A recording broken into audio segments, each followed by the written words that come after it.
Life has a way of teaching us that the most unexpected battles can emerge in the most ordinary places. In my case, it was my own driveway that became the battleground for a months-long conflict with a neighbor who believed my property was hers to use as she pleased. Who would have thought that installing an electric car charger would lead to countless sleepless nights, police involvement, and a showdown that would change the dynamic of our entire neighborhood? Before we jump back in, tell us where you're tuning in from. And if this story touches you, make sure you're subscribed, because tomorrow I've saved something extra special for you. I've lived in Oakridge Gardens, a peaceful community in the outskirts of Portland, for the better part of a decade. It's one of those neighborhoods where most houses were built in the late 1970s, each with its own character and charm. My home, a modest two-bedroom craftsman with cedar siding and a wraparound porch, sits on a corner lot that I purchased after years of saving while working as a software developer. The house isn't fancy, just a simple slate-blue structure with white trim and a small garden where I grow tomatoes and herbs in the summer. But it's mine, and I've always taken pride in maintaining it. What makes my property unique is its layout. The previous owners had worked out an arrangement with the neighboring house, a slightly larger Victorian-style rental property, to share a portion of the driveway. The arrangement had been formalized through proper channels, with clear documentation about where one property ended and the other began. For years, this setup worked perfectly. The old neighbors, a retired couple who lived there for 3 years, were wonderful. We'd coordinate our parking, share gardening tips, and even had regular Sunday morning coffee chats on my porch. Our little corner of Oakridge Gardens was known for being particularly close-knit. Mrs. Rodriguez across the street always brought over her famous enchiladas during the holidays. The Patels next door would invite everyone for their annual Diwali celebration. Even Mr. Thompson, the grumpy retired postman at the end of the block, would wave hello during his morning walks with his golden retriever, Max. It was the kind of place where people still borrowed cups of sugar from each other and kept spare keys with trusted neighbors for emergencies. The shared driveway, while unconventional, had never been an issue. It was wide enough for 2 cars to park comfortably side by side, with clear markers showing which sections belonged to which property. I had my designated spot closer to my garage, while the rental property's space was adjacent to their side. Eldor, the previous tenants, and I had even split the cost of repaving it 2 years ago, adding fresh line markings to make the boundaries crystal clear. Looking back, I should have seen the signs when Margaret, though she insisted everyone call her Margot, moved in this past spring. The moving truck arrived at 7 a.m. on a Saturday, with her directing the movers in a shrill voice that carried across 3 houses. She emerged from a glossy white Tesla Model Y, designer sunglasses perched on her head, barking orders into her phone about how her extensive art collection needed to be handled with absolute precision. Her small dog, a perpetually yapping Pomeranian named Prince, darted around the mover's feet, adding to the chaos. I remember walking over to introduce myself, holding a welcome basket filled with local coffee, artisan chocolate, and a handwritten note with useful neighborhood information, a tradition I'd started with previous neighbors. Margot barely glanced at the basket, handed it to one of the movers, and continued her phone conversation about how the neighborhood barely met her standards but would have to do for now. Little did I know that this first interaction was just a glimpse of the storms that were brewing on my horizon. Within weeks, my peaceful corner of Oakridge Gardens would become the center of a neighborhood drama that would test my patience, challenge my principles, and ultimately force me to take a stand in ways I never imagined necessary. But that's how these things often start, isn't it? Not with a bang, but with a barely perceptible shift in the air, like the first few drops of rain before a tempest. Her arrival marked the beginning of subtle but noticeable changes in our neighborhood's dynamic. At first, the signs were easy to dismiss. Small things that could be attributed to someone still settling into a new home and community. Margot's Tesla would often be parked slightly over the clearly marked line in our shared driveway, forcing me to squeeze past it carefully, to avoid scratching either vehicle. When I first noticed this, I chalked it up to unfamiliarity with the space and decided to give her time to adjust. But as days turned into weeks, I began to notice patterns in Margot's behavior that seemed less about adjustment and more about assertion. She would host what she called intimate dinner parties that would inevitably turn into loud gatherings, lasting well past midnight. The sound of clinking glasses and forced laughter would drift through my windows, accompanied by the constant yapping of Prince, who seemed to take particular offense at anyone walking past their front door. These parties weren't just noisy affairs, they were statements. The guests would arrive in their luxury vehicles, parking haphazardly across both our driveways, and sometimes even on my carefully maintained lawn. More than once, I found tire tracks cutting through the flower beds I'd spent years cultivating. The morning after each gathering, I'd find wine bottles, cigarette butts, and various pieces of trash scattered across our shared space, as if the property lines had ceased to exist entirely. What struck me most was Margot's complete lack of awareness, or perhaps concern, about how her actions affected others. When guests would block my car, making it impossible for me to leave for work, she would respond to my knocks with an air of inconvenience, as if I was being unreasonable for wanting access to my own driveway. "Oh, they won't be staying long," she'd say dismissively, not bothering to actually address the problem. I started to notice changes in the neighborhood's atmosphere too. Mrs. Rodriguez stopped tending to her front garden during Margot's parties, tired of the loud music and occasional drunk guest wandering onto her property. The Patel's children no longer played in their front yard as often, especially after one of Margot's guests nearly backed into their basketball hoop while attempting a three-point turn in our cramped space. Even Mr. Thompson seemed more agitated than usual during his morning walks, deliberately crossing the street to avoid passing by Margot's house. Prince would bark incessantly at Max, causing the usually calm golden retriever to become visibly distressed. The peaceful rhythm of our neighborhood was being disrupted, one small incident at a time. What made matters more complicated was Margot's boyfriend, Derek, who started spending more time at the house. Unlike Margot's commanding presence, Derek was more subtle in his disregard for boundaries. He would use my recycling bins without asking, move my garbage cans without putting them back, and act surprised when I mentioned anything about it. "Oh, I thought everything here was communal," he'd say with a smile that never quite reached his eyes.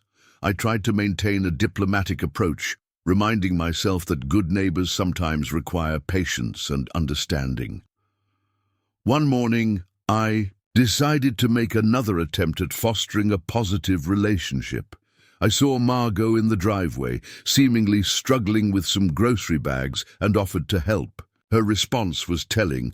"Oh, I have people for that sort of thing," she said, not even looking in my direction as she continued tapping on her phone. It was becoming clear that Margot viewed our neighborhood not as a community to join, but as a setting she had to tolerate. Her house wasn't a home to be integrated into the neighborhood. It was a temporary stage for her social performances.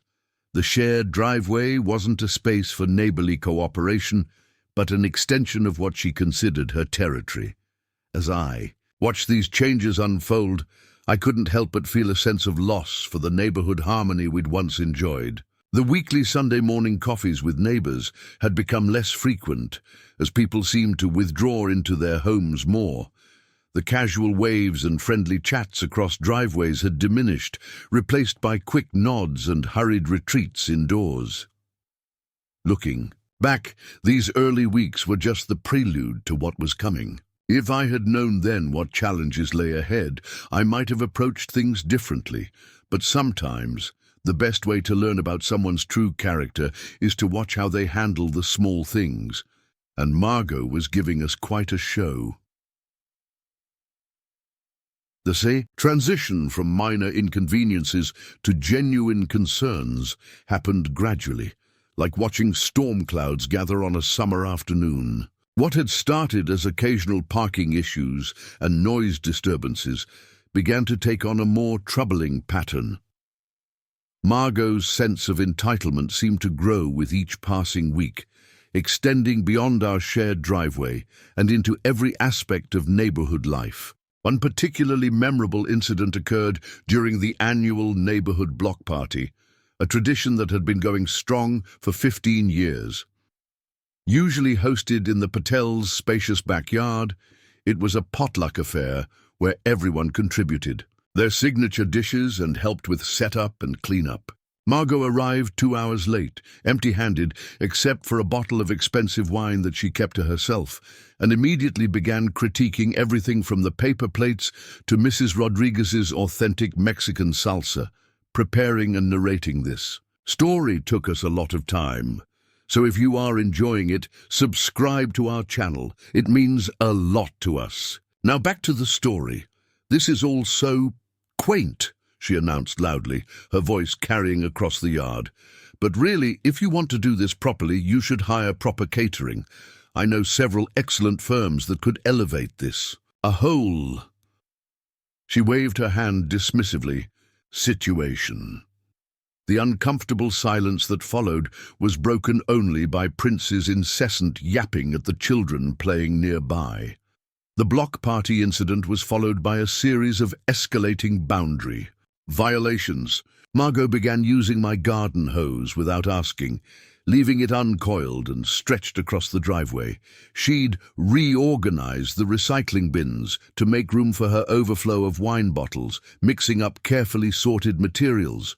Her guests would regularly park in front of my garage, and when confronted, would claim Margot had told them it was fine. Derek's presence became more problematic too. He started treating my front porch as his personal smoking area, leaving cigarette butts in my potted plants. When I politely asked him to stop, his response was telling, "Come on, man, it's just a few cigarettes. Don't be so uptight about your precious flowers." The fact that these were award-winning dahlias I'd been cultivating for years seemed lost on him.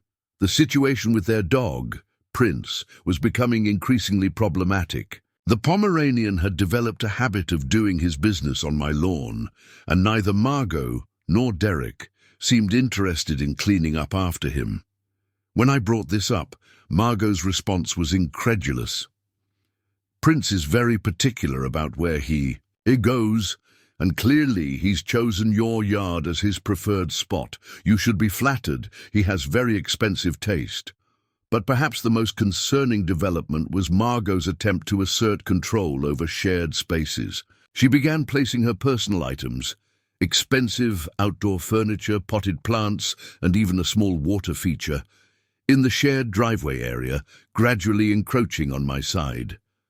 When I tried to discuss the proper boundaries, she would deflect, with comments like, "I'm just trying to improve the aesthetic appeal of this place. You should be thanking me." The impact on my daily routine was becoming significant. I found myself constantly checking the driveway before leaving for work, worried about being blocked in. I started taking photos of the various violations, creating a digital record of the escalating situation.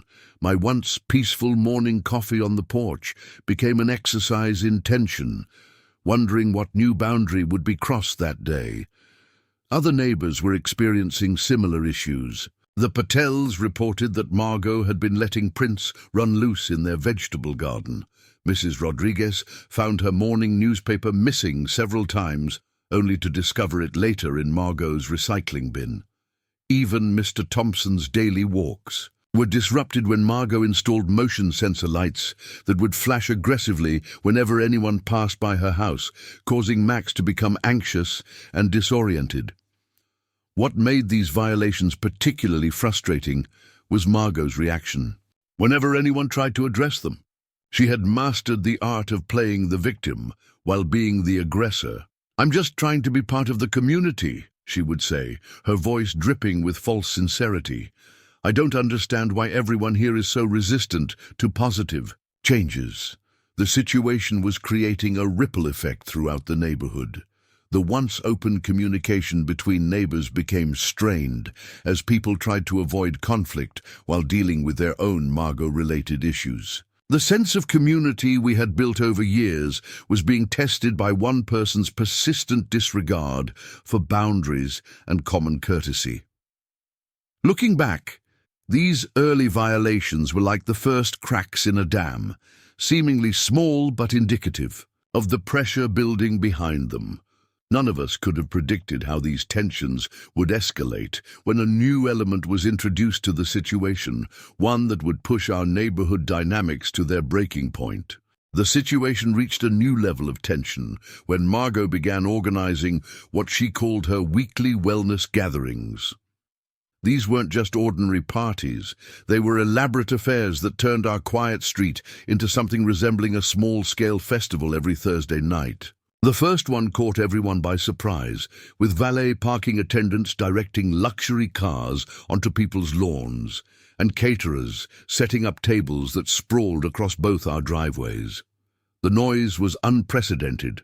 What started at 7 p.m. would inevitably stretch well past midnight, with loud music, amplified speakers for impromptu speeches about living your best life, and the constant buzz of dozens of conversations echoing through the neighborhood. The gatherings would feature everything from wine tastings to meditation sessions, led by a self-proclaimed spiritual guru who would chant through a microphone in Margot's backyard. One particular Thursday stands out in my memory.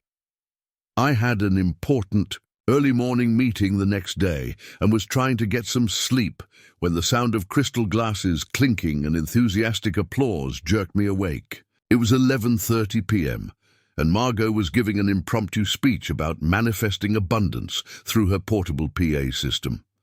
The bass from the music was so strong it made my windows vibrate. I decided enough was enough and walked over to politely request they lower the volume. As I approached, I had to navigate through a maze of luxury vehicles parked haphazardly across lawns and driveways. Some guests had even moved my garbage bins onto my lawn to make room for their cars. When I finally reached Margot, she was in the middle of demonstrating what she called a prosperity dance to her enraptured audience.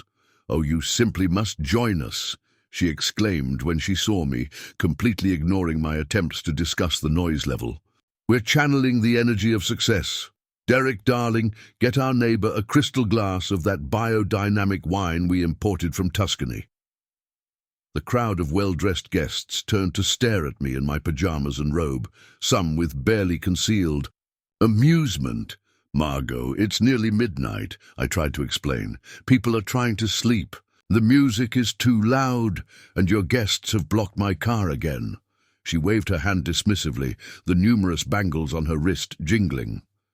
"You're always so focused on these little material concerns," she said loudly, causing several of her guests to chuckle. "You should be more concerned with elevating your spiritual vibrations." The situation was made worse by Derek, who had apparently appointed himself as the gathering's security detail. He stepped between us, glass of wine in hand, and suggested I take my negative energy elsewhere. When I pointed out that they were violating several city noise ordinances, he laughed and said, "Why don't you call the cops then? I'm sure they'd love to waste their time with your petty complaints." The impact of these weekly gatherings extended beyond just noise disturbance. The next morning, I would often find my driveway littered with empty wine bottles, discarded programs outlining the evening's spiritual journey, and various crystals that had apparently failed to channel the right energies. The grass where cars had parked was flattened and damaged, and more than once I found cigarette burns on my wooden fence. The neighborhood's reaction to these gatherings was a mix of frustration and helplessness. Mrs. Rodriguez had to start taking her elderly mother to her sister's house every Thursday because the noise was too distressing. The Patels installed blackout curtains to help their children sleep through the commotion. Even Mr. Thompson, who usually kept to himself, had filed several complaints with the Homeowners Association. But what made these gatherings particularly problematic was their impact on the neighborhood's safety. Emergency vehicles would have had difficulty accessing any of our homes with the way cars were parked. Several times, I witnessed guests who had clearly had too much biodynamic wine attempting to drive home. When I suggested to Margot that she might want to consider her liability in such situations, she replied that her guests were conscious enough to make their own choices. The Thursday gatherings continued to escalate in both size and extravagance. Each week seemed to bring a new element: fire dancers in her backyard, a portable hot tub installed without permits, even a small stage for what she called conscious comedy performances. The once peaceful Thursday evenings in our neighborhood had become a weekly exercise in endurance, with everyone bracing themselves for whatever new disruption Margot had planned. With tensions mounting, I decided it was time for a direct but diplomatic conversation with Margot. I chose a quiet Sunday morning, waiting until I saw her retrieving her mail. One of the few predictable moments in her otherwise chaotic schedule. I had rehearsed what I wanted to say, aiming to be firm but fair, focusing on finding solutions rather than just listing complaints. "Margot," I called out, approaching with what I hoped was a friendly smile. "Do you have a few minutes to chat? I think we should discuss some concerns about the Thursday gatherings." She was wearing designer yoga wear and oversized sunglasses, despite the overcast weather, scrolling through her phone as Prince tugged at his rhinestone-studded leash. "Oh, darling," she drawled, barely glancing up from her screen. "If this is about last Thursday's sound healing ceremony, I absolutely cannot lower the volume. The frequencies need to be exact for proper chakra alignment. My energy healer was very specific about that." She adjusted her sunglasses, finally looking at me with an expression of practiced patience. I took a deep breath, reminding myself to stay focused. It's not just about the noise, though that is a significant concern. It's about respecting the neighborhood's boundaries and safety. The parking situation has become dangerous, and the late-night activities are affecting everyone's quality of life. I pulled out my phone to show her photos I'd taken of blocked driveways and damaged lawns. Margot's response was unexpected. Rather than becoming defensive, she suddenly brightened. "Oh, you've been documenting our gatherings. How wonderful," she exclaimed, completely missing the point. "You know, we could really use someone with your attention to detail. Why don't you join us next Thursday? I'm bringing in a famous crystal sound bowl practitioner from Sedona. Very exclusive." I tried again, more directly this time. "Margot, I'm serious. The noise levels are violating city ordinances, and the parking situation is creating genuine safety hazards. We need to find a way to address these issues before someone gets hurt." I even offered some constructive suggestions. Perhaps we could discuss alternative venues for larger gatherings, or maybe establish some guidelines about parking and end times. Her demeanor shifted instantly. The practiced smile vanished, replaced by a cold stare. "I don't appreciate your negative energy," she said sharply. "These gatherings are essential for maintaining my spiritual practice and building my wellness community. If you and the other neighbors were more evolved, you'd understand their importance." Derek, who had apparently been listening from the porch, chose this moment to join us. "Is there a problem here?" he asked, his tone carrying a subtle threat. He stood uncomfortably close, coffee cup in hand, wearing what appeared to be silk pajamas at noon. "No problem at all," Margot replied before I could speak. "Our neighbor here was just expressing some concerns about our spiritual gatherings. I tried to invite him to experience the healing for himself, but some people just aren't ready to elevate their consciousness. She gave an exaggerated sigh. I attempted one final time to bring the conversation back to practical matters. This isn't about spirituality or consciousness, Margot. It's about basic consideration for your neighbors and following city ordinances. We're simply asking for reasonable compromises. Her response was to pull out her phone and start recording. "I need to document this harassment," she announced loudly. "I will not be bullied for practicing my spiritual beliefs. This is a clear case of discrimination against the spiritually enlightened community." Derek nodded solemnly beside her, as if this was a perfectly reasonable conclusion. The conversation had clearly taken a turn into the absurd. As I stood there, watching Margot dramatically narrate her version of events into her phone camera, I realized that rational discussion wasn't going to be possible. She had managed to twist a simple request for consideration into an elaborate persecution narrative. Walking back to my house, I could hear her still recording, now talking about negative energy vampires and the importance of protecting sacred spaces. The irony of her turning a neighborly attempt at conflict resolution into social media content wasn't lost on me. It was becoming clear that more formal measures would be necessary to address these issues. After the failed attempt at direct communication, I knew I needed to start documenting everything more systematically. This wasn't just about protecting myself anymore. It was about preserving the evidence of how Margot's behavior was affecting our entire neighborhood. I created a detailed spreadsheet, noting dates, times, and specific incidents, complete with photographs and video recordings. When possible, I began keeping meticulous records of every noise violation, parking incident, and property encroachment.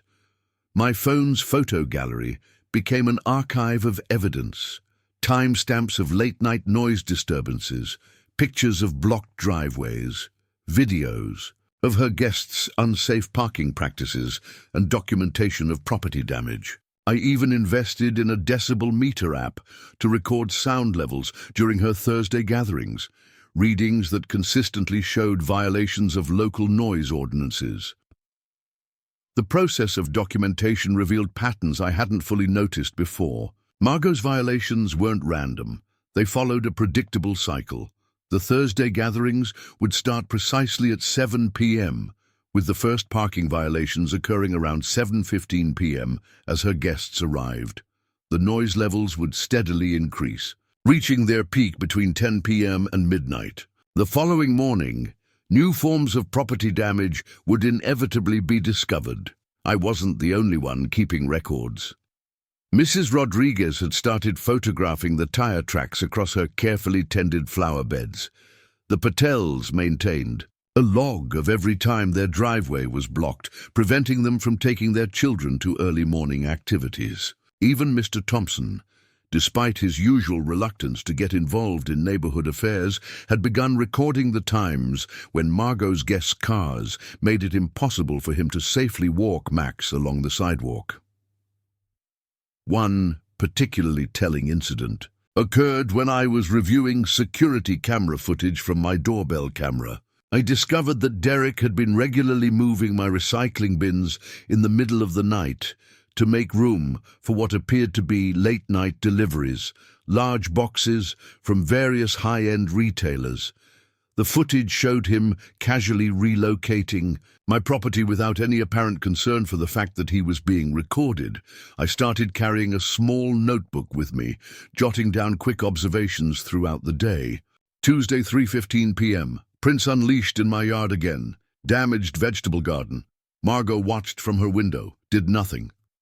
Wednesday, 9:30 p.m. Derek moved my car without permission to accommodate delivery truck. Friday, 2:00 a.m. Post-gathering. Cleanup crew throwing trash into my bins, including broken glass and unidentified crystals. The documentation process was emotionally draining. Each new entry represented another small violation, another chip away at the peace and security we had once enjoyed in our neighborhood, but I knew it was necessary. If things continued to escalate, and something told me they would, having this detailed record would be crucial. I also began researching local ordinances and regulations, printing out relevant sections about noise levels, parking restrictions, and property rights. I created a file folder with everything organized chronologically: incident reports, photographs, relevant local laws, and correspondence with other neighbors about their experiences. The folder grew thicker with each passing week. One evening, while updating my records, I received a text from Mrs. Rodriguez with a video of Margot's guests parading through her vegetable garden during what appeared to be a moonlight energy alignment ceremony. The participants, wearing flowing white robes and carrying battery-operated candles, seemed completely oblivious to the fact that they were trampling through someone else's property. The Patels shared security camera footage of Derek rearranging their outdoor furniture late one night to improve the feng shui of the street, as he later claimed when confronted. Mr. Thompson contributed several photographs of his damaged lawn, where Margot's guests had parked their cars during a particularly crowded gathering, creating deep ruts in the wet grass. As I compiled all this evidence, a clear picture emerged of how one person's complete disregard for boundaries could disrupt an entire community. The documentation wasn't just about building a case. It was about preserving the truth of what was happening to our once peaceful neighborhood. Little did I know that all this careful record-keeping would soon prove invaluable in ways I couldn't have anticipated. The cumulative effect of living next to Margot and Derek was beginning to take a noticeable toll on my daily life. What had started as mere inconveniences had evolved into a constant source of stress that affected everything from my sleep patterns to my work performance. I found myself lying awake at night, tensing at every sound, wondering if it was another late-night spiritual emergence ceremony about to begin. My morning routine, once a peaceful start to the day, had become an exercise in anxiety management. Before leaving for work, I'd have to check whether my car had been blocked in, whether Prince had left any surprises on my lawn, or if any of Margot's party decorations had blown into my yard. What used to be a simple 15-minute preparation had stretched into a 45-minute ordeal of documentation and damage control. The impact on my professional life was becoming concerning. During important video calls, I'd often have to apologize for background noise from impromptu sound healing sessions or Derek's motorcycle repairs in the shared driveway. My colleagues had become familiar with my frequent muting and unmuting as I tried to maintain professionalism while chaos unfolded outside my home office window. Even my personal relationships were suffering. Friends had stopped visiting as frequently, tired of dealing with the parking drama and Margot's intrusive behavior. The last time my sister came over for dinner, she had to park 3 blocks away because the entire street was filled with cars belonging to participants in what Margot called a consciousness expansion workshop. When my sister finally reached my door, she was greeted by Prince charging at her ankles while Margot called out, "He's just sensing your spiritual blockages." My home, once my sanctuary, had become a source of constant tension. I found myself avoiding my front yard, where I used to enjoy gardening because it meant potential interactions with Margot or dealing with the aftermath of her gatherings. The back patio, where I used to read and relax, was now within earshot of their constant outdoor manifestation sessions. The financial strain was adding up too. I had to repair fence panels damaged by her guests, replace plants destroyed by Prince, and invest in security cameras to document the ongoing issues. My electricity bill had mysteriously increased, though at the time I hadn't yet discovered why.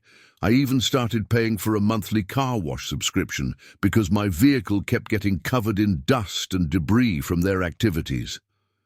My eating and exercise habits had deteriorated. The stress had me reaching for comfort food more often, and my evening walks around the neighborhood had become impossible due to the constant chaos.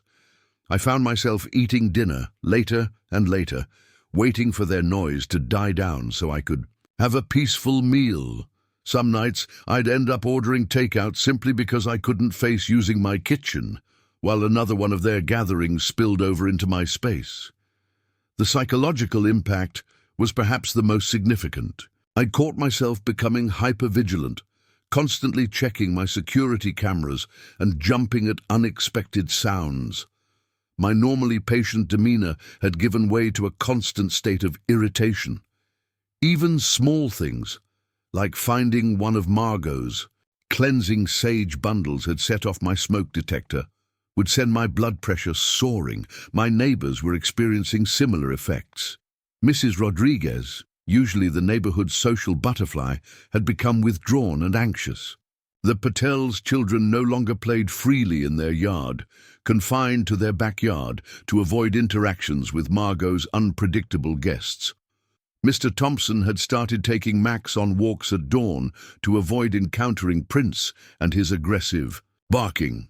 One particularly difficult evening, as I sat in my living room listening to the sounds of yet another quantum healing drum circle while trying to complete an important work project, I realized how much my quality of life had deteriorated. The constant stress of living next to Margot and Derek had created a kind of hypervigilant exhaustion.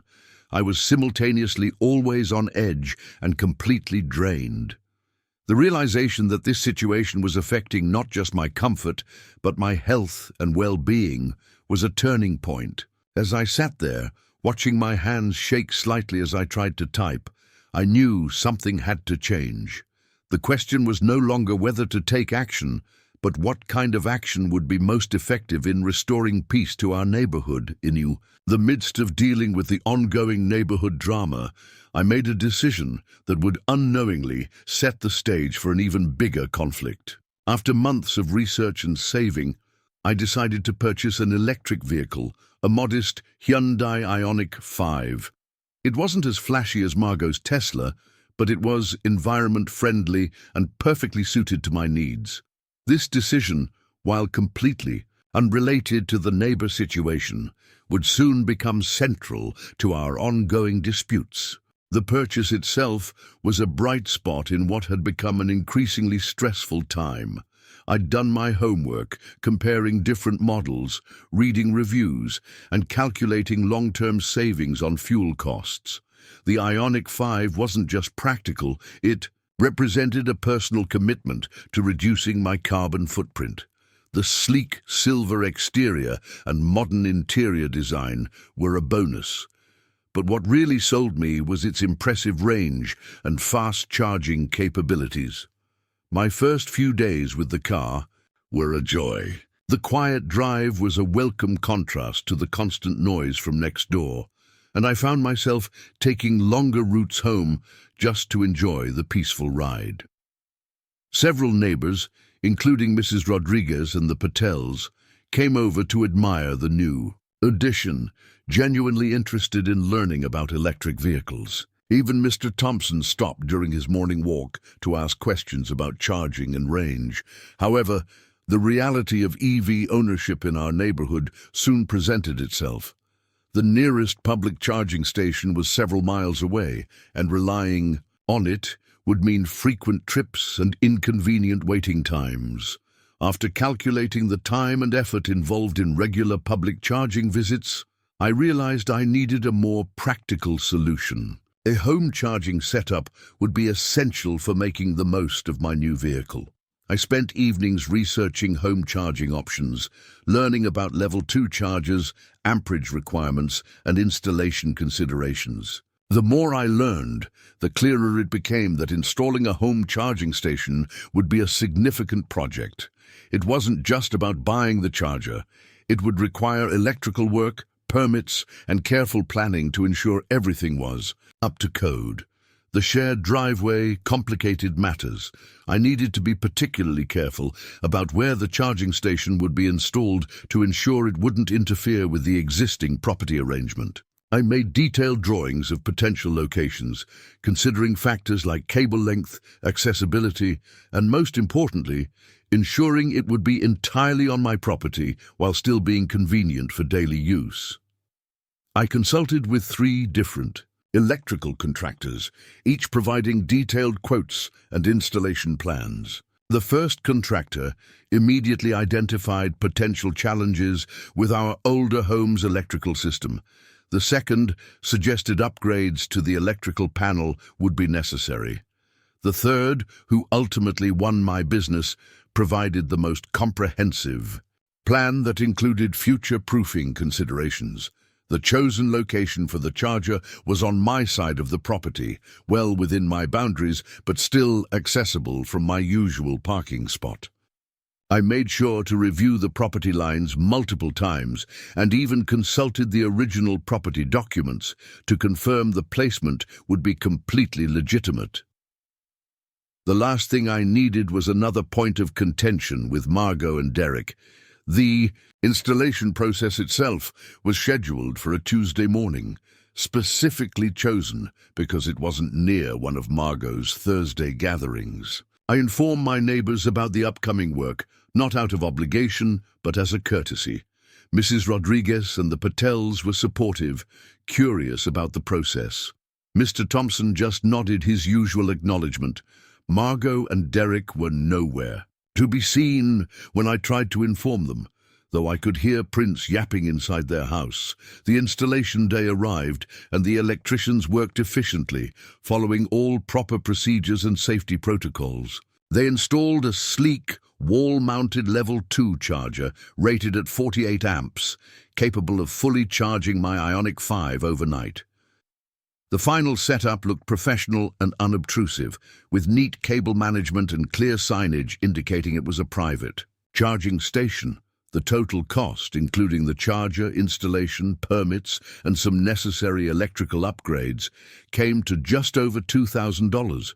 It was a significant investment, but one that would pay off in convenience and long-term savings. More importantly, it was done properly, with all necessary permissions and safety considerations in place. Little did I know that this carefully planned and executed installation would soon become the centerpiece of a new chapter in the ongoing saga with Margot and Derek. The charging station, intended as a simple solution for my personal needs, would soon become a focal point of conflict that would push our neighborly tensions to new heights. The charging station installation required meticulous attention to detail and strict adherence to safety protocols. I worked closely with master electrician Tom Chen, who had over 2 decades of experience and specialized in EV charger installations. His expertise was evident from our first consultation, where he spent nearly 2 hours examining my property's electrical infrastructure and discussing various options.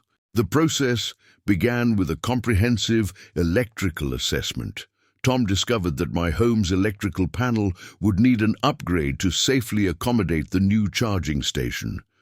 Your current 100-amp panel is sufficient for regular household needs, he explained, but adding a level 2 charger requires additional capacity. We'll need to upgrade to a 200-amp panel to ensure safe operation and allow for any future electrical needs. The upgrade process was more complex than I'd initially anticipated. It required coordination with the power company, multiple inspections, and various permits from the city. Tom handled all the paperwork, drawing up detailed plans that showed exactly how the new system would be installed. Every aspect was carefully documented, from the wire gauge specifications to the precise location of the new panel and charging station. During the installation, Tom's team worked with remarkable precision. They began by upgrading the main electrical panel, a process that required a temporary power shutdown. They installed new heavy-gauge wiring, running it through dedicated conduit to protect it from the elements. The charging station itself was mounted on a sturdy pedestal, positioned perfectly to allow easy access, while charging but far enough from the property line to avoid any potential disputes. The attention to safety features was impressive. Tom installed a dedicated circuit breaker specifically for the charging station, along with advanced ground fault protection.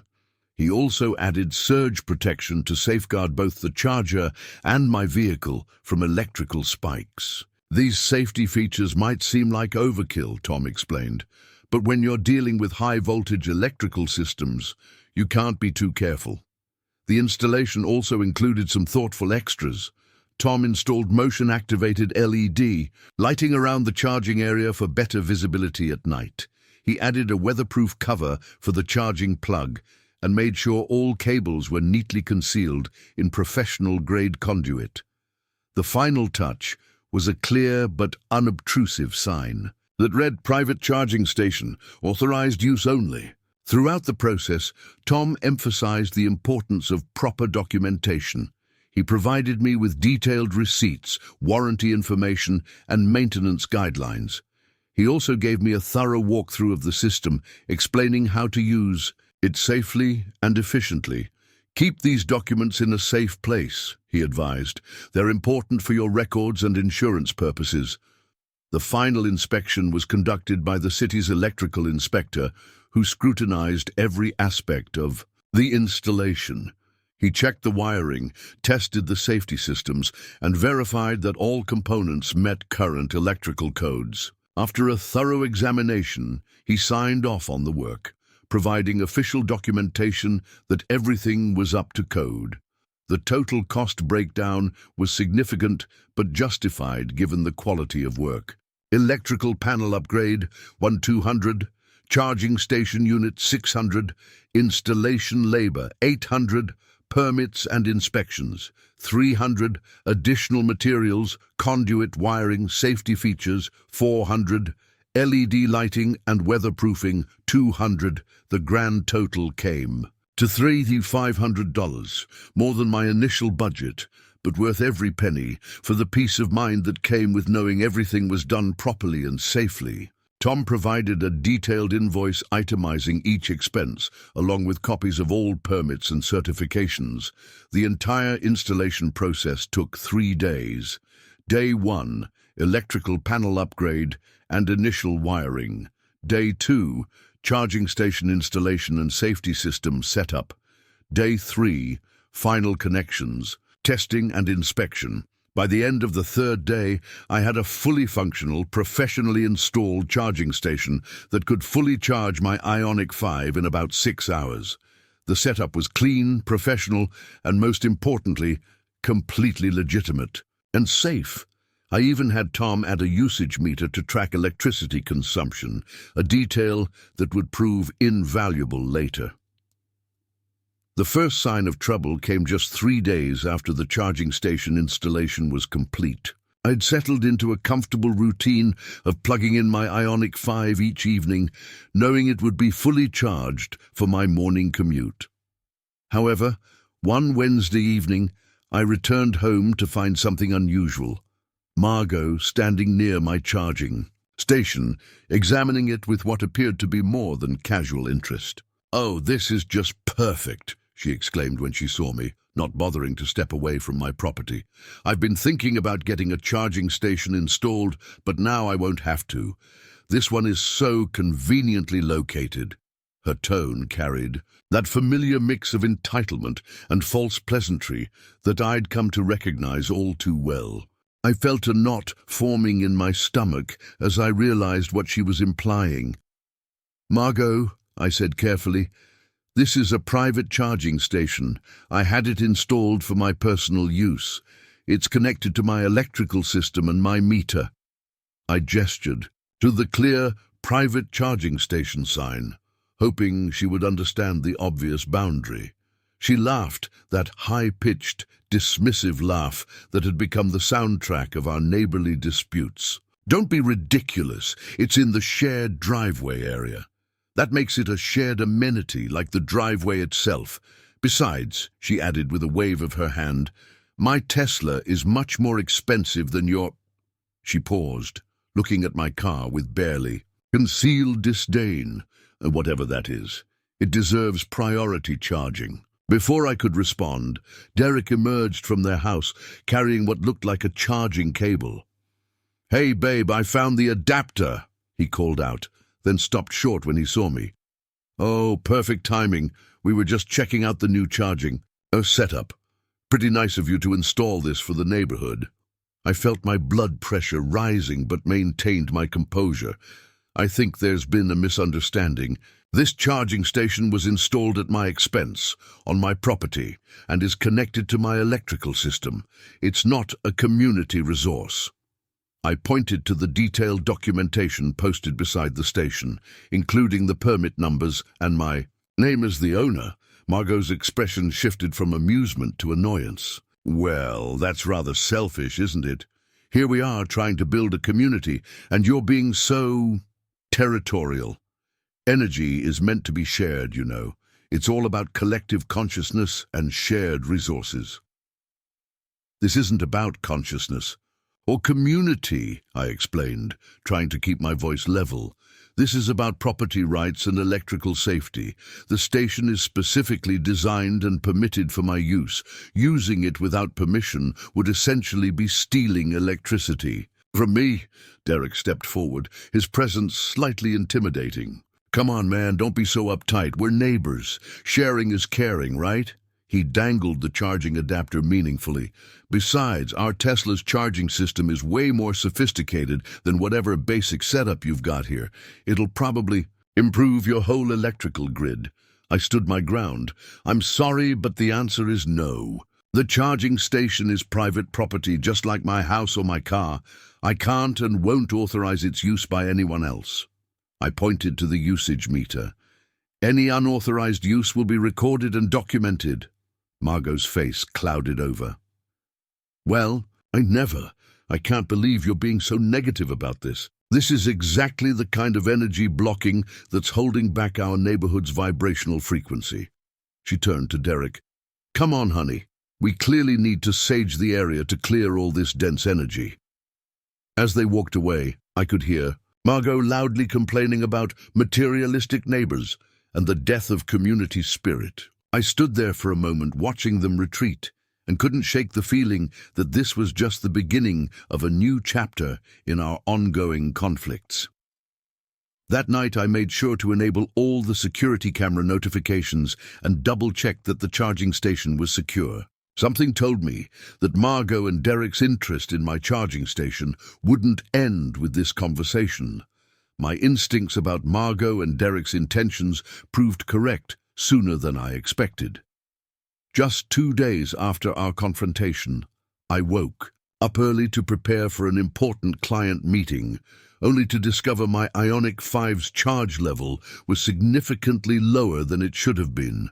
I had plugged it in the night before at 30%, expecting to find it fully charged, but the display showed only 45%. Confused and concerned, I checked my home security camera footage from the previous night. What I saw made my blood boil. At approximately 2:30 a.m., the cameras had captured Derek stealthily approaching my charging station. With practiced movements that suggested this wasn't his first time, he unplugged my car, connected an adapter, and plugged in Margot's Tesla, which had been quietly parked in their side of the driveway. The footage continued, showing Derek returning just before dawn to switch the cables back. He had timed it perfectly, early enough that he thought I wouldn't notice the charging disruption, but late enough that my car would still show some charging progress. The deliberate nature of his actions was infuriating. This wasn't a misunderstanding, it was calculated theft. Still processing what I'd discovered, I heard the distinct sound of Margot's Tesla pulling out of the driveway. Through my kitchen window, I caught sight of her driving away, no doubt with a full charge courtesy of my electricity. My security camera had caught her smug expression as she glanced toward my house before pulling away. I decided to confront them directly. That evening, when I saw them both returning home, I walked over with my tablet displaying the security. Footage. We need to talk about what happened last night, I said firmly, holding up the screen showing Derek's midnight charging swap. Margot's reaction was immediate and theatrical. "Oh, are you spying on us now?" she exclaimed, loud enough for anyone nearby to hear. "That's just creepy and invasive. We have a right to privacy in our own driveway." Derek attempted to appear nonchalant, but I could see the flicker of surprise in his eyes at being caught. "Look, it's not a big deal," he said, shrugging. "We only borrowed a little juice. Your car was already mostly charged anyway." "That's not the point," I countered, keeping my voice steady despite my growing frustration. "What you did was theft, plain and simple. You deliberately unplugged my car in the middle of the night to steal electricity that I pay for." Margot's expression hardened. "Theft? Don't be so dramatic. It's just electricity. Besides, we're doing you a favor by using that charging station. It needs regular use to maintain its energy flow. You should be thanking us for keeping it active." I couldn't believe what I was hearing. "This isn't about energy flow, Margot. This is about you taking something that doesn't belong to you. The charging station is connected to my electrical system, which means you're stealing from me every time you use it without permission." "Well, if you're going to be so materialistic about it," Margot sniffed, "how much could it possibly cost? $5? 10? Here." She reached into her designer handbag and pulled out a $50 bill, waving it dismissively. "This should cover the next few charges. Now can you stop being so petty about this?" The condescension in her gesture was infuriating. "This isn't about the money," I explained, trying to maintain my composure. "It's about respect for private property and basic decency. What you're doing is illegal, and I have it all documented now." Derek stepped forward, his stance slightly threatening. "Are you threatening us over a little electricity? Come on, man, don't be that neighbor. Nobody likes a snitch." "I'm not threatening anything," I replied firmly. "I'm telling you that I have evidence of you stealing electricity, and I want it to stop. If it happens again, I'll have no choice but to take this further." Despite my clear warning and the evidence I'd presented, Margot and Derek's unauthorized use of my charging station didn't stop. It intensified. Over the next few weeks, I documented multiple instances of them accessing my charger, each time becoming more brazen in their approach. The security cameras captured a clear pattern of deliberate and repeated violations. They seemed to have worked out a system. Derek would wait until late at night, usually between 1 a.m. and 4 a.m. to make the switch. He'd disconnect my car, often, leaving it with minimal charge, and hook up their Tesla. Then, just before dawn, he'd switch everything back, apparently thinking this would somehow make their theft less noticeable. Sometimes, they wouldn't even bother with the early morning switch, leaving my car unplugged when I needed to leave for work. One particularly frustrating incident occurred when I had an early morning meeting with an important client. I'd specifically ensured my car was plugged in the night before, knowing I needed a full charge for the commute. However, when I went to leave at 6 a.m., I found my car at only 20% charge, barely enough to make it to the office. The security footage showed Derek had unplugged my car at 2 a.m. and only reconnected it an hour before I needed to leave. The impact on my daily routine was significant. I could no longer rely on having a charged vehicle in the morning. I started having to factor in extra time to visit public charging stations, disrupting my schedule and adding unnecessary stress to my day. My electricity bills had also noticeably increased, showing the cumulative effect of their unauthorized charging. What made matters worse was their growing sense of entitlement. Margot began openly talking about our charging station during her Thursday gatherings, even directing her guests to use it if they drove electric vehicles. I discovered this when I reviewed security footage to understand why my electricity bills had skyrocketed. Multiple guests were using my charger during her events. Their attitude became increasingly dismissive of my attempts to address the issue. One morning, after finding my car unplugged again, I confronted Derek as he was leaving for work. His response was telling, "Look, we all need to do our part for the environment. If you're not using the charger 24/7, it's practically wasteful to keep it to yourself. We're just being efficient with resources." Margot's justifications became more elaborate and absurd. During one interaction, she claimed that by sharing the charging station, we were contributing to the collective environmental consciousness of the neighborhood. When I pointed out that she could install her own charger, she dismissed the suggestion as unnecessary duplication of resources and insisted that the universe had clearly provided this solution for a reason. The situation began affecting other aspects of our already strained neighborly relations. They started timing their unauthorized charging sessions to coincide with their gatherings, making it impossible for me to access my own charger during these events. Their guests would park specifically to block my access to the charging station, creating a barrier that made it difficult for me to plug in my car even when the station was free. I continued documenting everything meticulously. My security cameras captured clear footage of each incident, and I maintained a detailed log of dates, times, and durations of unauthorized use. I also kept records of my electricity bills, showing the significant increase in consumption that coincided with their charging theft. The stress of the situation was taking its toll.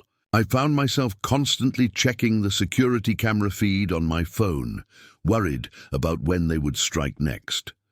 My sleep was disrupted by the anxiety of not knowing whether my car would have enough charge for the next day. The simple act of parking and charging my car had become a source of constant tension and uncertainty. The tension finally boiled over one evening when I caught Stephen in the act of unplugging my car. I had just finished dinner and was taking out the recycling when I heard the distinct sound of the charging cable being disconnected. The security lights illuminated his figure as he stood there, adapter in hand, clearly not expecting to be caught. "Hey!" I called out, my voice sharper than usual after weeks of built-up frustration. "What do you think you're doing?" I was already moving towards the charging station, phone in hand, recording the encounter. Stephen froze for a moment, then tried to play it cool. "Oh, hey man, just borrowing some power. Margot's got an early meeting tomorrow and we figured you wouldn't mind since you're usually charged by now." His casual tone, as if he was borrowing a cup of sugar rather than stealing electricity, made my blood boil. "Stop. Right. Now." I enunciated each word clearly, trying to control my rising anger. "Put the cable back and step away from my charging station. This is theft, and you know it. I have you on camera, and this stops tonight." Instead of complying, Stephen squared his shoulders, still holding my charging cable. "Come on, don't be so dramatic. It's just electricity. You can't even see it. Besides, Margot says since it's in the shared driveway, we have every right to use it." "That's not how property rights work, and you know it," I countered, moving closer. "The charger is on my property, connected to my electrical system and paid for with my money. Every time you use it without permission, you're stealing from me." Just then, Margot emerged from their house, wrapped in one of her flowing designer robes, Prince yapping at her heels. "What's all this negative energy I'm sensing?" she called out, her voice carrying that false concern she'd perfected. "Are you harassing Derek again about your obsession with the charging station?" "Obsession?" I couldn't help but laugh incredulously. "You mean my desire to use my own property that I paid for? To have access to the charging station that's connected to my electrical panel and my bills?" Margot waved her hand dismissively. "You're being so materialistic about this whole thing. Energy is meant to be shared. The universe provides for all of us, and right now it's providing through your charging station." "The universe isn't paying my electricity bill, Margot," I shot back, "and neither are you. This is theft, plain and simple. I have weeks of security footage showing you two stealing power in the middle of the night." Derek's expression darkened. "Are you threatening us?" Because that's what it sounds like. He still hadn't put down the charging cable, and his stance had become more aggressive. It's not a threat. It's a fact, I stated firmly. I have documentation of every time you've used my charger without permission. I have footage of you unplugging my car in the middle of the night. I have copies of my electricity bills showing the increase since you started stealing power. If this continues, I'll have no choice but to take legal action. Legal action, Margot scoffed, but I could see a flicker of concern cross her face. Over a little electricity. You would really be that petty? This is exactly what's wrong with society. Everyone's so focused on mine, instead of thinking about the community. The community. I felt my patience finally snap. You mean the community you've been disrupting with your late-night parties? The one whose property you regularly damage? That community? I pulled up the usage meter readings on my phone. Would you like to see exactly how much electricity you've been stealing? Because I have those numbers right here.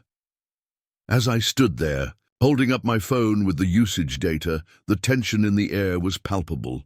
The security lights cast harsh shadows across our faces, highlighting the growing hostility of the situation. I began scrolling through my documented evidence, reading out the numbers. In just the last month, there have been 23 unauthorized charging sessions. That's over 400 kilowatt-hours of electricity stolen from my system. At current rates, you've essentially stolen over $150 worth of power, not counting the wear and tear on my equipment or the inconvenience of finding my car uncharged when I need it. Margot's face contorted with indignation. Are you actually keeping spreadsheets about this? That's just creepy and obsessive. This is exactly the kind of negative energy that disrupts the harmony of a neighborhood. She turned to Derek, who was still holding my charging cable. Honey, can you believe this? I continued, my voice steady but firm. I've documented every incident. Times, dates, duration of charging, power consumption rates. I even have footage of you two strategically blocking my access to the charger during your gatherings. Would you like to see that too? Derek finally dropped the charging cable, letting it clatter to the ground. You know what? This is ridiculous. We're trying to be environmentally conscious here, and you're acting like we're committing some kind of major crime. It's just a little electricity. It stopped being just a little electricity when you started systematically stealing it, I replied, picking up my charging cable and checking it for damage. You've been deliberately unplugging my car in the middle of the night, using my power, without permission, and then trying to hide it. That's not environmental consciousness. That's theft. Margot stepped forward, her designer robe swishing dramatically. Well, if you're going to be so pedantic about it, why don't you just send us a bill? Though I have to say, this kind of materialism is really disappointing. I thought our neighborhood was more evolved than this. I shook my head, feeling a mix of frustration and disbelief. This isn't about money, Margot. It's about respect for property and basic decency. If you need a charging station, install your own. You drive a Tesla, surely you can afford it. Install our own? Margot laughed, that artificial laugh of hers. Why would we do that when there's a perfectly good charger right here? Besides, our lease agreement doesn't allow for permanent installations. We're just being practical. Your lease agreement isn't my problem, I stated firmly. Your lack of planning doesn't give you the right to steal from me. This stops now. If I catch you using my charger again, I'm calling the police. Derek took a threatening step forward. Really? You're going to call the cops over this? Do you have any idea how petty that makes you look? What's petty is stealing from your neighbor and then trying to justify it, I responded, standing my ground. I've tried being reasonable. I've tried talking to you both like adults, but you've left me no choice. Use my charger again, and there will be consequences. The confrontation was interrupted by the sound of Prince barking frantically. Having sensed the rising tension, Margot scooped him up, cradling him like a baby. Come on, Prince, we don't need this kind of toxic energy in our lives. Some people just can't see beyond their own limited perspectives. As they turned to leave, Derek shot me a dark look. "This isn't over," he muttered, just loud enough for me to hear. "You're making a big mistake." I watched them retreat to their house, my heart pounding with a mixture of anger and anxiety. Something in Derek's tone told me this confrontation had pushed our conflict into new, potentially dangerous territory. I spent the rest of the evening reviewing my security camera settings and backing up all my documentation to multiple locations. After that confrontation, I knew I had reached a breaking point. That night, I sat at my kitchen table, surrounded by stacks of documentation, security camera footage, electricity bills, incident logs, and dozens of photos. The evidence was overwhelming, but I still felt a knot in my stomach about taking the next step. Calling the police over a neighborhood dispute felt like crossing a line, but Margot and Derek had left me no choice. I spent hours organizing everything chronologically, creating a clear timeline of events that showed the escalating pattern of theft and harassment. My hands shook slightly as I typed up a final summary of the situation, including detailed calculations of the stolen electricity and its cost. The numbers were shocking even to me. Over 3 months, they had stolen nearly $500 worth of electricity, not counting the wear and tear on my charging equipment. At around midnight, I heard the now familiar sound of footsteps outside. Checking my security camera feed, I watched in disbelief as Derek once again approached my charging station. Even after our heated confrontation just hours before, they were still trying to steal power. This time, though, I was ready. I had already decided what needed to be done. I picked up my phone and dialed the non-emergency police line. My heart was racing as I waited for someone to answer. Part of me still couldn't believe it had come to this. But watching Derek on my security feed, brazenly stealing electricity yet again, strengthened my resolve.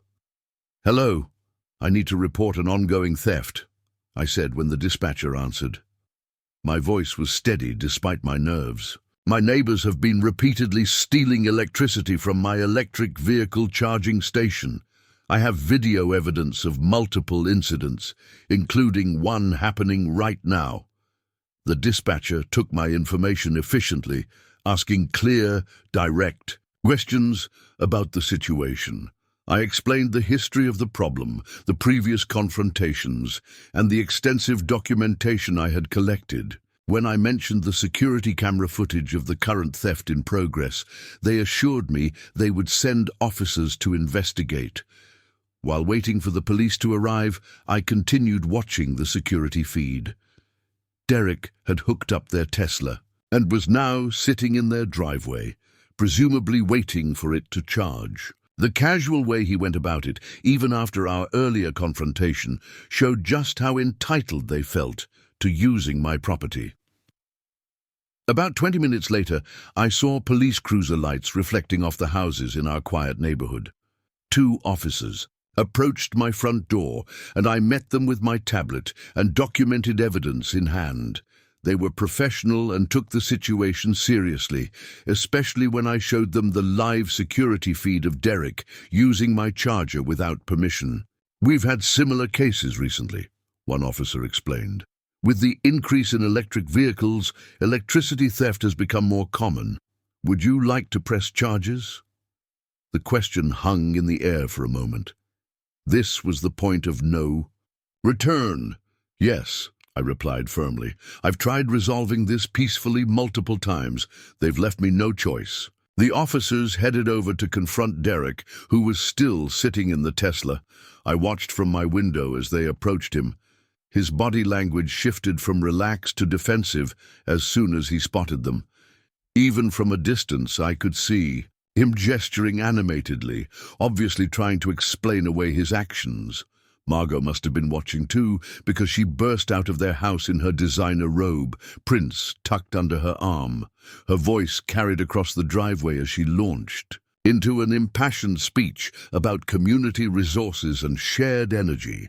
The officers listened patiently, but firmly explained that unauthorized use of someone else's charging station constituted theft of utilities, a criminal offense. The police intervention unfolded like a scene from a neighborhood drama.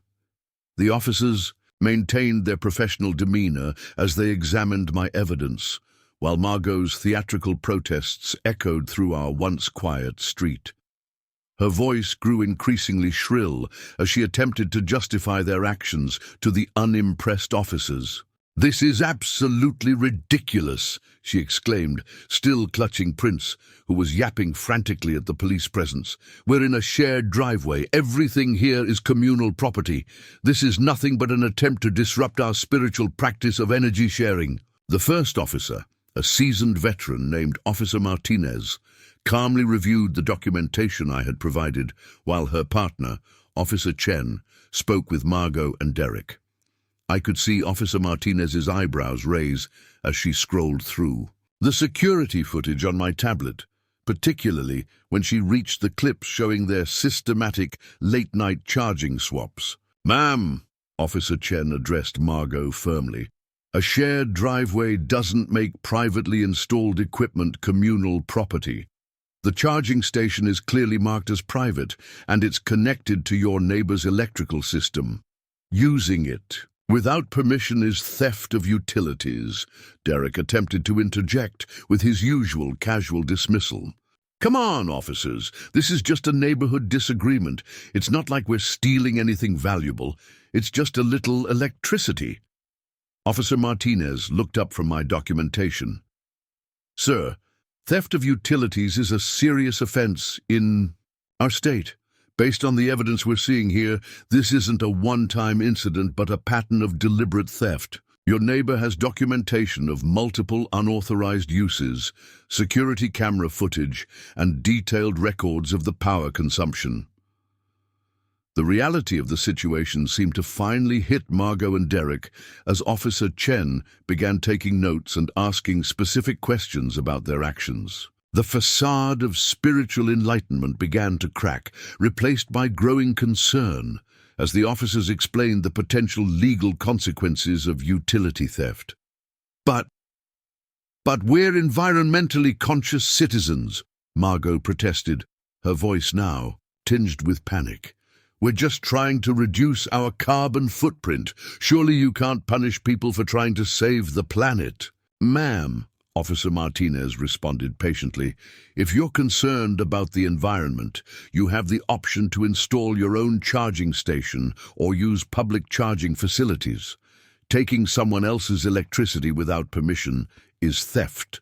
Regardless of your intentions, the officers proceeded to take formal statements from everyone involved.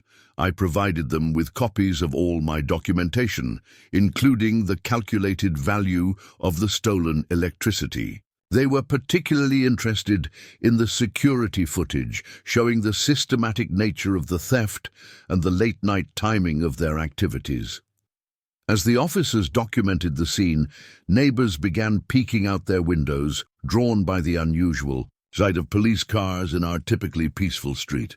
I caught glimpses of Mrs. Rodriguez watching from behind her curtains, while the Patels stood in their doorway, speaking in hushed tones. Even Mr. Thompson had emerged onto his porch, Max sitting alertly by his side.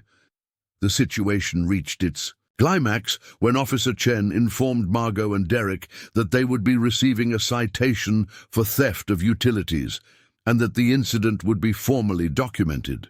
The possibility of criminal charges was mentioned, depending on the total value of electricity stolen and whether they continued their unauthorized use of my charging station. "This is going to go on our record?" Derek asked, his usual smugness replaced by genuine concern. "Over a charging cable?" "Over repeated theft," Officer Martinez corrected him. "Your neighbor has provided extensive evidence of ongoing utility theft, which is a criminal offense. Consider this your official warning. Any further unauthorized use of the charging station will result in additional charges."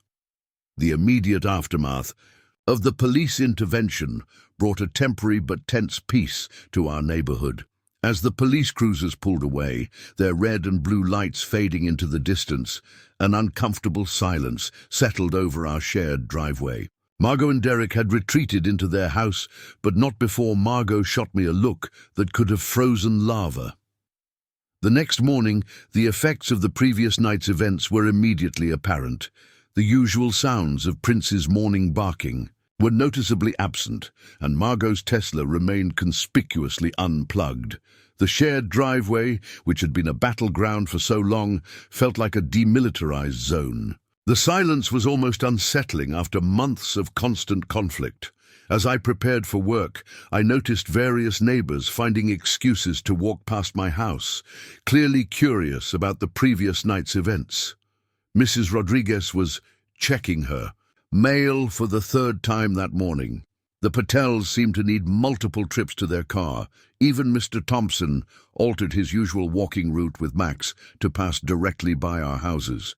The police intervention had given me an unexpected victory, but it also changed the dynamic of our neighborhood in subtle ways.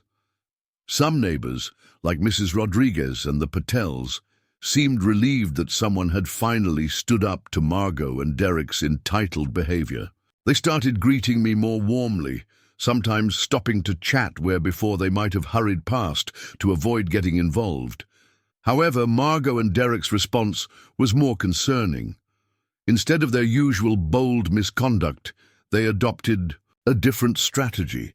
They began documenting everything I did, filming me whenever I used my charging station and taking photos of my car.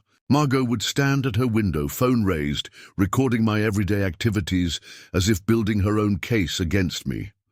Their Thursday gatherings took on a different tone too.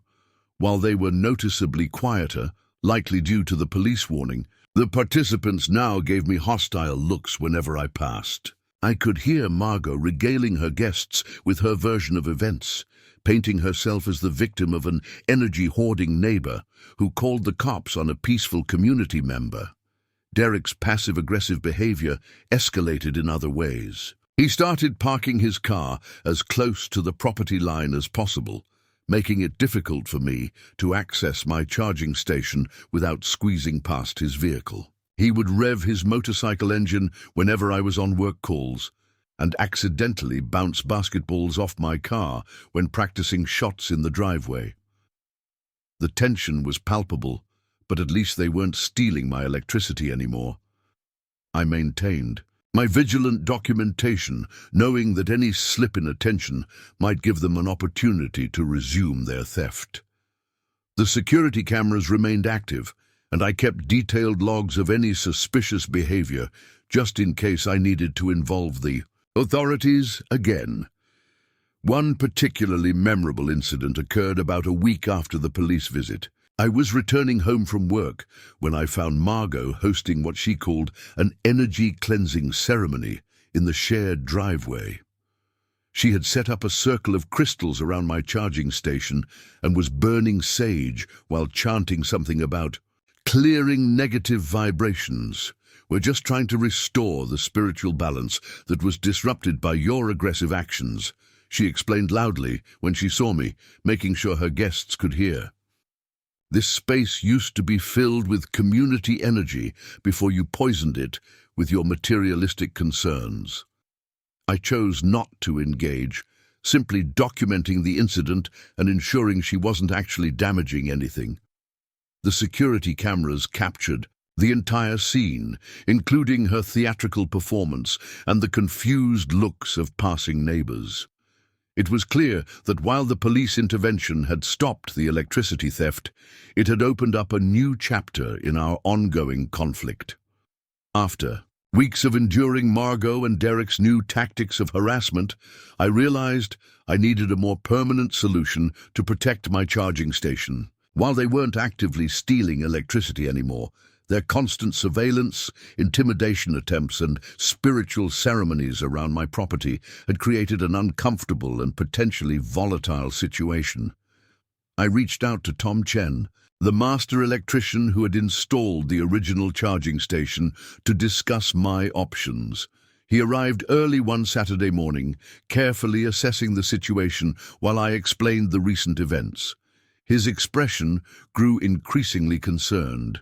As I showed him videos of Margot's cleansing ceremonies and Derek's aggressive parking tactics. "This isn't just about protecting your property anymore," Tom explained, taking measurements of the garage interior. "It's about ensuring your safety and peace of mind. I've seen similar situations escalate, and it's better to be proactive than reactive." We discussed various options, but one solution stood out: relocating the charging station inside my garage. It would require some significant modifications to the electrical system and changes to the garage layout, but it would put the charging station completely out of reach of Margot and Derek's interference. The project would be complex and costly. Tom outlined what would be needed: rewiring parts of the garage, installing new safety features, updating the electrical panel to accommodate the interior location, and ensuring proper ventilation. The estimate came to $3,800, a substantial investment, but one that seemed increasingly necessary for my peace of mind. "It's not just about moving the hardware," Tom explained as he sketched out the plans. "We need to ensure everything is up to code for interior installation. That means additional safety features, proper ventilation, and upgraded circuit protection. But once it's done, you'll have complete control over access to your charging station." I spent a few days considering the investment. It was a significant amount of money on top of what I'd already spent on the original installation. However, as I watched Margot conduct another one of her energy-clearing rituals near my charging station through my security cameras, the decision became clearer. The morning of the reinstallation, Margot and Derek watched from their window as Tom and his team arrived. They made no attempt to hide their surveillance, with Margot openly filming the entire process, while Derek paced in their driveway, making loud phone calls about hostile neighbors and community disruption. The work took 2 full days. Tom's team was professional and efficient, but the job was complex. They had to carefully remove the outdoor unit, run new conduit through the garage, install additional ventilation, and set up enhanced safety systems. Throughout the process, Margot and Derek maintained their hostile observation, occasionally making snide comments about paranoid behavior and negative energy manifestation. By the end of the second day, the transformation was complete. The charging station was now securely mounted inside my garage, with a new automated door system that would allow me to pull in and plug in without ever having to leave my car. Tom had even installed additional security features, including motion sensors and a backup power system. The final touch was removing all traces of the outdoor installation, leaving nothing for Margot and Derek to focus their attention on. The spot where the charging station had been was now just a blank wall, though Margot continued to conduct her cleansing ceremonies there for several days afterward, apparently trying to make some kind of point. The morning after the charging station relocation was complete. I awoke to the sound of angry knocking on my front door. Through my security camera feed, I could see Margot standing there, still in her silk pajamas and designer robe, with Prince yapping at her feet. Derek loomed behind her, attempting to look intimidating in his workout gear. I took a deep breath, activated the front door camera's recording function, and opened the door. Before I could say a word, Margot launched into a tirade. "What have you done?" she demanded, her voice shrill with indignation. "You can't just remove community infrastructure without consulting the neighborhood. This is a violation of our shared space agreement." "There is no shared space agreement when it comes to my charging station," I replied calmly, making sure to speak clearly for the camera. "As I've explained before, and as the police confirmed, the charging station is my private property. I have every right to relocate it within my own garage." Derek stepped forward, his stance aggressive. "You think you're so clever, don't you? Moving the charger inside where no one can use it? That's not very community-minded of you." His tone carried a clear threat, though his words were carefully chosen. "The charging station was never community property," I stated firmly. "It was installed at my expense, connected to my electrical system, and registered under my name. Its relocation doesn't affect any communal areas or shared resources." Margot's face flushed with anger. "This is absolutely outrageous. You've disrupted the entire energy flow of our driveway ecosystem. Do you have any idea what this negative action will do to our property's feng shui?" She pulled out her phone and started recording. "I want everyone to see how you're destroying our neighborhoods. Harmony!" "The only disruption here," I responded, keeping my voice steady, "was the repeated theft of my electricity and harassment when I tried to protect my property. The charging station is now secured in my garage. End of discussion." "We'll see about that," Derek muttered, pulling out his own phone. "I'm calling our attorney right now. You can't just make unilateral decisions about shared spaces without proper consultation." I couldn't help but laugh. "Please do call your attorney. I'm sure they'd be very interested in reviewing the police report about your electricity theft, along with all my documentation and security footage." Margot's expression shifted from anger to something more calculated. "You know, this kind of hostile behavior really makes me question the safety of our shared driveway arrangement. Maybe we need to have the property lines reassessed.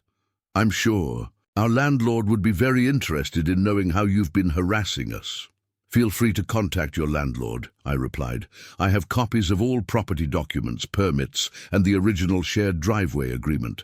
I also have extensive documentation of your behavior over the past months. Would you like me to share those with your landlord as well?" Prince had started barking more aggressively now, feeding off the tension in the air. Margot scooped him up, holding him like a shield. "This isn't over," she declared dramatically. "You've made a serious mistake. The universe has a way of balancing things out." "The universe already balanced things out," I responded, "when the police got involved. Now, unless you have something else to discuss, I have work to do." I began closing the door, but not before hearing Derek's last threatening mutter. "You're going to regret this," he called out. "Nobody likes a neighbor who doesn't play nice." I closed the door firmly, my heart racing despite my calm exterior.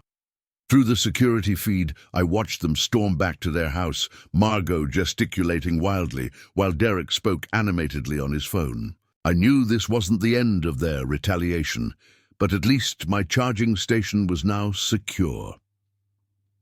In the days following my charging station's relocation, Margot and Derek's behavior became increasingly erratic and concerning.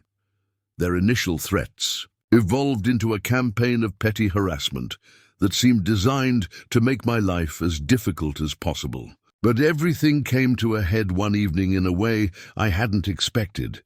I was returning home from work when I noticed something unusual.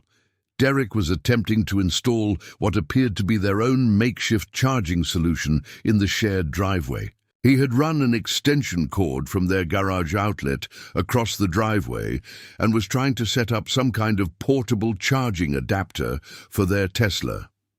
The setup was not only obviously unsafe, but also created a serious tripping hazard across our shared driveway.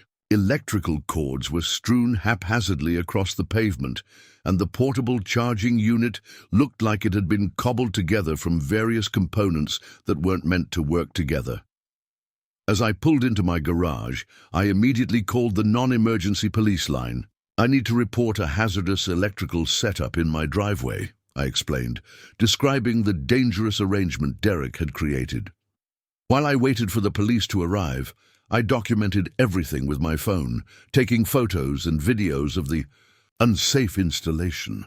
Margot emerged from their house, wearing what appeared to be ceremonial robes, carrying a smoking sage bundle. "We're just creating our own charging solution since you've chosen to hoard your energy resources," she announced loudly, waving the smoking bundle around dramatically. "The universe provides alternatives when negative forces block the natural flow of energy. What you're creating is a serious safety hazard." I replied, pointing to the tangled mess of cords. This isn't about energy flow, it's about basic electrical safety. That setup could cause a fire or seriously hurt someone. Derek stepped forward, defensive. Don't pretend you care about safety. You're just angry because we found a way around your selfish charging station relocation. This is our solution, and you can't stop us from using our own driveway how we want. Before I could respond, the police cruiser pulled up. It was Officer Martinez again, who had handled the original electricity theft complaint. She took one look at the hazardous electrical setup and immediately called for the fire marshal to inspect the scene. "Sir," she addressed Derek, "this is an extremely dangerous electrical setup. You're creating a serious fire hazard and a public safety risk." She gestured to the tangle of extension cords and adapters. "This needs to be dismantled immediately." Margot stepped forward, sage smoke now billowing around her. "This is harassment. We have a right to charge our vehicle in our own driveway. He's the one who's been blocking our access to sustainable energy." The fire marshal arrived shortly after, and his assessment was immediate and severe. He declared the setup an immediate hazard and ordered its removal, citing multiple code violations and safety concerns. He explained that their makeshift charging solution could easily cause an electrical fire or electrocution. "But what are we supposed to do?" Margot demanded, her voice rising to a familiar pitch. "He's forcing us to find alternatives by hiding his charging station in his garage." Officer Martinez remained calm but firm. "Ma'am, you have several options.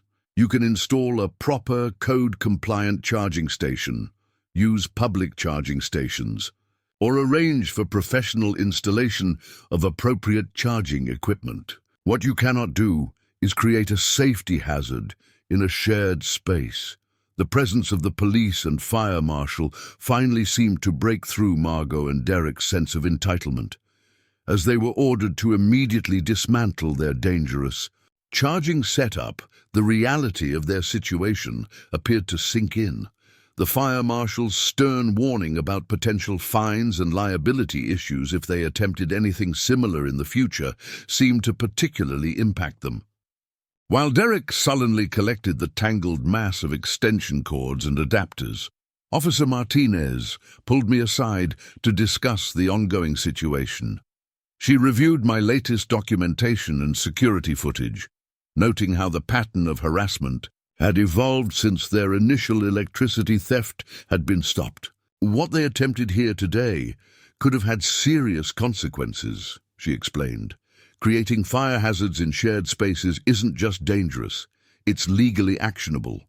You have every right to pursue this further if you want to press charges." I considered my options carefully. While I had every right to escalate the situation legally, I wondered if there might be a way to finally end this conflict decisively without involving the courts. The presence of law enforcement and the fire marshal had created an opportunity for a more formal resolution. "I'd like to propose a solution," I said to Officer Martinez. "Could we document some official boundaries and guidelines right now with you as a witness? Something that clearly establishes what is and isn't acceptable in our shared space." She nodded approvingly and called Margot and Derek over. Under the watchful eyes of both the police and fire marshal, we established clear, written guidelines for the shared driveway usage. The document specifically addressed the boundaries of private property, restrictions on unauthorized electrical installations, safety requirements for any future modifications, consequences for violations of safety codes, clear statements about respecting private property. Margot and Derek, perhaps finally understanding the seriousness of their actions, reluctantly agreed to sign the document. The fire marshal added his own addendum about electrical safety requirements and code compliance, making it clear that any future violations would result in immediate citations. "This document is now part of the official record," Officer Martinez announced, Any violations of these agreements will be taken very seriously and could result in significant legal consequences. The impact was immediate and visible. Margot's usual theatrical demeanor was subdued, and Derek's aggressive stance had disappeared. They looked like children who had finally been caught and properly disciplined for ongoing misbehavior. Later that evening, after all the officials had left, I noticed a significant change in the atmosphere of our shared space.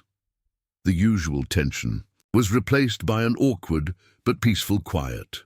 Through my security cameras, I observed Margot and Derek having what appeared to be a serious discussion in their driveway, occasionally glancing toward my house. The next morning, I found an envelope in my mailbox. Inside was a formally written letter from Margot and Derek, acknowledging their inappropriate behavior and committing to respect property boundaries going forward. While the letter still contained some of Margot's typical spiritual references, it was surprisingly straightforward in accepting responsibility for their actions. More importantly, they had included information about their plans to have a proper charging station installed at their residence, along with a copy of their application for the necessary permits. It seemed they had finally accepted that the only appropriate solution was to create their own charging infrastructure. The aftermath of that final confrontation brought lasting changes to our neighborhood. In the weeks that followed, the atmosphere gradually shifted from tense standoff to cautious coexistence. The shared driveway, once a battlefield of property disputes, slowly returned to its intended purpose as a functional shared space. Margot and Derek followed through with their commitment to install their own charging station. They hired a professional electrician who properly installed a level 2 charger on their side of the property, complete with all necessary permits and safety features. The installation process was remarkably drama-free, with no sage burning or crystal ceremonies in sight. The Thursday gatherings continued, but with noticeably less disruption to the neighborhood. The loud music was replaced by more reasonable volume levels, and guest parking no longer spilled onto neighbors' properties. Even Prince's incessant barking seemed to diminish, though that might have been wishful thinking on my part. Other positive changes emerged throughout the neighborhood. Mrs. Rodriguez resumed tending to her front garden during evening hours, her colorful flower beds once again adding beauty to our street. The Patel children returned to playing basketball in their driveway, their laughter and game calls replacing the previous tension-filled silence.